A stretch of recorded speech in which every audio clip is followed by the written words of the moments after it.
Have you ever awoken in the middle of the night or while driving down the highway and thought up a great idea? But if you're like too many people, you probably forgot all about it by the time you got out of bed or finished your journey. I used to do that, and then I realized that I should write down my best ideas and look at them again a day or two later, and then if they still seemed pretty cool, write a complete book about them, including all of the necessary research to make sure they were original ideas and that they were practical enough to solve huge problems.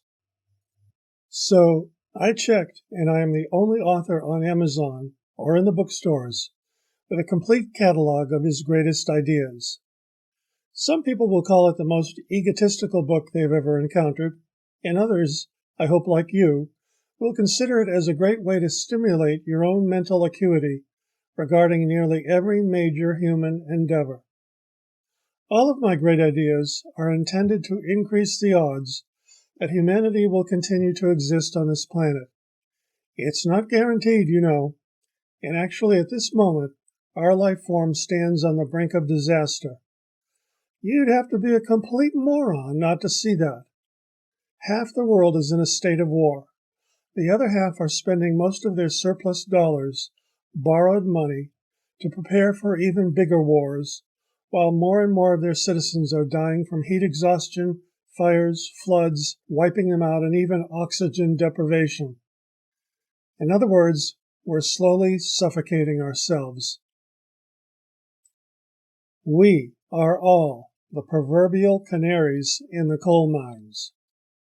So the very first great idea that you will read about is national ballot measures.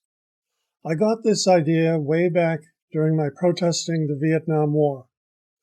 No matter how many people were on the streets, this illegal war declared by one person, the President of the United States, slaughtered millions of innocent Asian farmers and 58,000 of our own soldiers, just so that the President, one Democrat and one Republican, could look tough and win another election. If funding this illegal and immoral war appeared on the ballot, how would you vote? It's not too late, and today there are thousands more issues we need to resolve by sending them to the people, by placing them on the ballot for their final approval or disapproval. The next great idea I had more recently is the discovery of the GVE gene, what I call the good versus evil gene.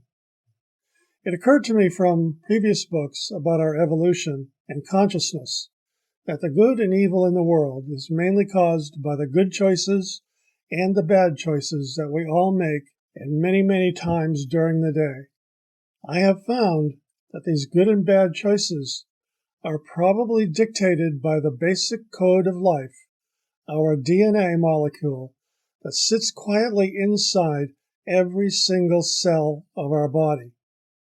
What if we located this gene and altered it so that we could all make better decisions every day, effortlessly, and in harmony with everyone else's better choices? Could we eliminate war, crime, injustice, poverty, and so much more? Other great ideas you'll find in this book are like my ideas about artificial intelligence and how to use it to save ourselves before it's too late. One of the subsets of this is to use AI, artificial intelligence, by electing an AI chatbot into the most powerful office in the world, the President of the United States, or at least in Congress, and see how well they perform as compared to their human counterparts. I even hope we can do this starting with the 2024 elections. I don't have time to tell you about many more, but one of my favorites is igniting Jupiter to become a second sun in our sky. Trust me, it can happen, and someday probably will. Why would we want to do such a crazy thing? Well, you'll just have to get the rest of the book to find out.